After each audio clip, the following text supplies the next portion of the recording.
Hi all, welcome back. This is Jiya హరిత.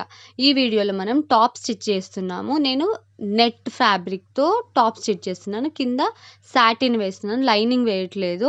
Lining అయితే cotton or polyester వేస్తాం. నేను సాటిన్తో మాత్రమే స్టిచ్ చేస్తున్నాను. నేను టాప్ లెంత్ 34 తీసుకుంటున్నా. సో సాటిన్ 32కే కట్ చేస్తున్నా, ఎందుకంటే 2 సెంటీమీటర్స్ 2 ఇంచెస్ మనకి నెట్ అనేది కింద ఫ్రీగా వస్తుంది కాబట్టి.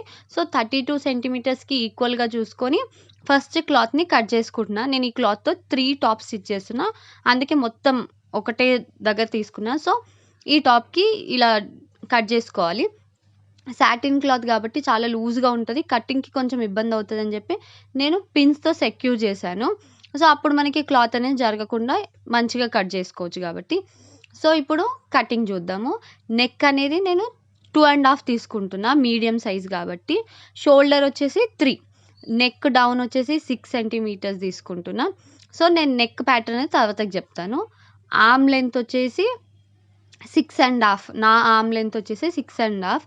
సో 6.5కి ఖర్చు పెట్టుకొని మళ్ళీ ఈక్వల్గా లైన్ డ్రా చేస్తున్నా. నెక్ ప్యాటర్న్ నేను లాస్ట్లో చూపిస్తాను, ఎందుకంటే బకరం వేసుకుంటాం కాబట్టి అది నీట్గా ఉంటుంది. నెక్స్ట్ వచ్చి మోస్ట్ ఇంపార్టెంట్ థింగ్, మనం షోల్డర్ నుంచి హిప్ కట్ ఎక్కడి వరకు ఉంటుందో, ఇప్పుడు టాప్కి కట్స్ వస్తాయి కదా, అది నేను 18 వరకు తీసుకుంటున్నాను. నెక్స్ట్ ఆర్మ్ హోల్ నుంచి అక్కడ 18 పాయింట్ వరకు చెక్ చేసుకోవాలి. దానిలో మిడిల్ పార్ట్ నాకు 6 సెంటీమీటర్స్కి వచ్చింది. ఆ మిడిల్ పాయింట్ దగ్గర ఒక డాట్ పెట్టుకోవాలి.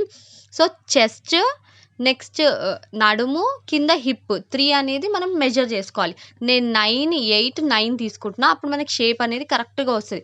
సో ఈ 3 డాట్స్ పెట్టుకుంటేనే మనకు టాప్ ఫినిషింగ్ అనేది పర్ఫెక్ట్గా వస్తుంది, లేకపోతే నడుము దగ్గర లూజ్గా ఉండడం అలా వస్తుంది. ఇప్పుడైతే కరెక్ట్ మనకి చెస్ట్, నడుము, హిప్, సో 3 అనేవి ఈక్వల్గా వస్తాయి. మనకి బాడీ షేపింగ్ అనేది చాలా పర్ఫెక్ట్గా వస్తుంది. టాప్ కట్ చేసుకున్నప్పుడు ఇది చాలా ఇంపార్టెంట్.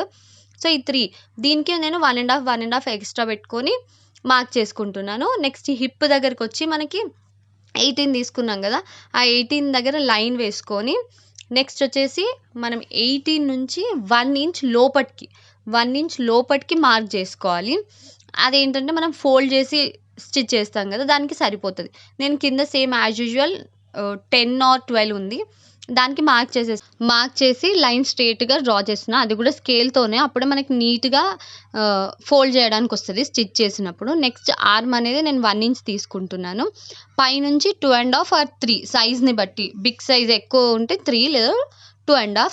సో ఇక్కడ నేను స్కేల్ యూజ్ చేస్తున్నా, ఎందుకంటే స్కేల్ యూజ్ చేస్తే మనకి కర్వ్ అనేది నీట్గా వస్తుంది. అప్పుడు మనకి ఆర్మ్ హోల్ దగ్గర పట్టేయడము అట్లాంటిది ఏమి ఉండదు. ఇట్లా స్కేల్తో డ్రా చేస్తే కర్వ్ అనేది నీట్గా వస్తుంది కాబట్టి. సో ఇప్పుడు ఆర్మ్ హోల్ కట్ అయిపోయింది. ఇది ఫ్రంట్ పార్ట్ అనమాట. నేను నెక్స్ట్ బ్యాక్ పార్ట్ అనేది నెక్స్ట్ చూపిస్తాను కట్ చేశాక. సో ఇప్పుడు నెక్స్ట్ ఏంటంటే మొత్తం ఫ్యాబ్రిక్ని మొత్తం కట్ చేసుకోవాలి. సో ఇది సాటిన్ కాబట్టి ఫుల్ జారిపోతూ ఉంది. సో మీరు కాటన్ ఆర్ పాలిస్టర్ ఏది తీసుకున్నా సరే నీట్గా కట్ చేసుకోవాలి. మ్యాక్సిమం కింద కాకుండా టేబుల్ మీద వేసుకొని కట్ చేసుకుంటే ఇంకా పర్ఫెక్ట్గా వస్తుంది. నా దగ్గర టేబుల్ లేదు కాబట్టి నేను కింద వేసి కట్ చేశాను. సో దట్టు నేను సాటిన్ అనేది అడ్డంగా తీసుకున్నాను. సో ఎందుకంటే నేను స్టిచ్ చేసుకునేది మీడియం సైజ్ కాబట్టి సాటిన్ ఎక్కువ వేస్ట్ అవ్వద్దు అని ఇలా చేశాను అనమాట. ఇది ఫ్రంట్ పార్ట్, నేను F1 రాసుకున్నా కదా, ఇది front part. Next back part వచ్చేసి నేను ఓన్లీ నెక్ మాత్రమే తీసుకుంటున్నా, ఎందుకంటే ఫ్రంట్ నెక్కి నేను బకరం వేస్తాను, బ్యాక్ కూడా వేస్తాను అనుకోండి. కాకపోతే బ్యాక్ అనేది నేను డీప్ యూ షేప్ తీసుకుందాం అనుకుంటున్నా. సేమ్ యాజ్ యూజువల్ నెక్ అనేది 2.5 సెంటీమీటర్స్కి మార్క్ చేసుకొని నేను బ్యాక్ 6.5 తీసుకుంటున్నా, ఎందుకంటే కొంచెం డీప్, ఫ్రంట్ దానికన్నా కొంచెం డీపే, ఎక్కువ వద్దు కాబట్టి.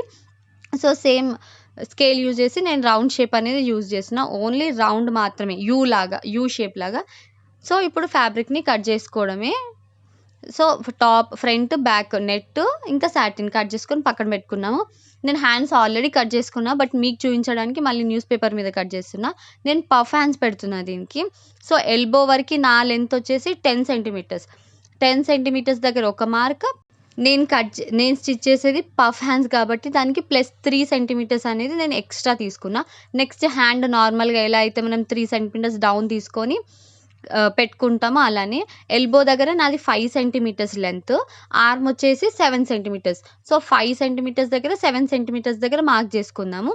మళ్ళీ దానికి +1.5 or 2 లోపటికి ఖర్చుకి పెట్టుకోవాలి. సో దాన్ని మార్క్ చేసుకోవాలి. 7 సెంటీమీటర్స్, 5 సెంటీమీటర్స్ ప్లస్ 1.5 ఆర్ 2 దాన్ని మార్క్ చేసుకోవాలి. ఇప్పుడు 10 సెంటీమీటర్స్ నుంచి అక్కడ మనం ఎక్కడైతే ఆర్మ్ 7 దగ్గర కట్ చేసాం మార్క్ చేసుకున్నాం కదా, అక్కడికి కర్వ్ తీసుకోవాలి. సో ఈ కర్వ్ అయిపోయిన తర్వాత ఇది నార్మల్ హ్యాండ్కి, మనం పఫ్ హ్యాండ్స్ తీస్తున్నాం కాబట్టి +3కి మార్క్ చేసాం కదా, అది ఇంక్లూడ్ అయ్యి మళ్ళీ ఆర్మ్ హోల్లోకి వచ్చేలాగా మనము డ్రా చేసుకోవాలి. సో ఈ +3 అనే దాంతో మనం పఫ్ అనేది నీట్గా వస్తుంది. సో ఇప్పుడు ఇది నేను ఓన్లీ 1 హ్యాండ్ మాత్రమే కట్ చేశాను, న్యూస్ పేపర్ కాబట్టి. సో ఇలా మీరు ఫోల్డ్స్ వేసుకొని కట్ చేస్తే మనకి హ్యాండ్ అనేది 2 హ్యాండ్స్ వస్తుంది. సో ఇప్పుడు నా మెజర్మెంట్ ప్రకారం నేను కట్ చేశాను.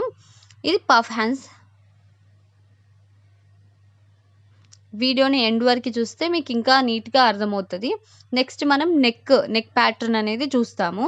సో ఇది హ్యాండ్, పఫ్ హ్యాండ్స్కి ఇలా తీసుకున్నాము. నేను నెక్ బకరంతో కట్ చేస్తున్నా, ఎందుకంటే ఫినిషింగ్ లుక్ అనేది నీట్గా వస్తుంది కాబట్టి. సో నేను ఫ్రంట్ నెక్ అనేది జస్ట్ లీఫ్ ప్యాటర్న్ లాగా పెట్టుకుందాం అనుకుంటున్నా. ఆల్రెడీ బ్యాక్ మీకు చూపించిన యూ షేపే, సేమ్ అదే యూ షేప్ ఈ బకరం మీద కట్ చేస్తా. ఇప్పుడు సేమ్ మనం ఎట్లయితే 2.5కి మార్క్ చేసుకున్నామో అట్లనే 2.5 లెంత్ వచ్చేసి 6 సెంటీమీటర్స్ అలా మార్క్ చేసుకోవాలి. మార్క్ చేసుకొని మనం ఏ ప్యాటర్న్ అయితే అనుకుంటున్నామో నెక్కి ఆ ప్యాటర్న్ అనేది డ్రా చేసుకోవాలి. Either leaf or U shape or V shape, ఏ షేప్ అయితే అనుకుంటున్నామో ఆ షేప్కి మనం డ్రా చేసుకోవాలి. ఫస్ట్ అయితే నేను ఇక్కడ బాక్స్ డ్రా చేసుకొని దాని నుంచి షేప్ డ్రా చేస్తున్నా. జస్ట్ లీఫ్ ప్యాటర్న్ లాగా సింపుల్గా అయిపోతుందని నేను ఇది తీసుకున్నాను. దీనికి 1 ఇంచ్ ఎక్స్ట్రా తీసుకొని దాన్ని కట్ చేసుకోవాలి మనము ఈ నెక్తో పాటు. సో ఇలా మనకి యూ షేప్ లాగా వస్తుంది అనమాట. ఇది ఫ్రంట్.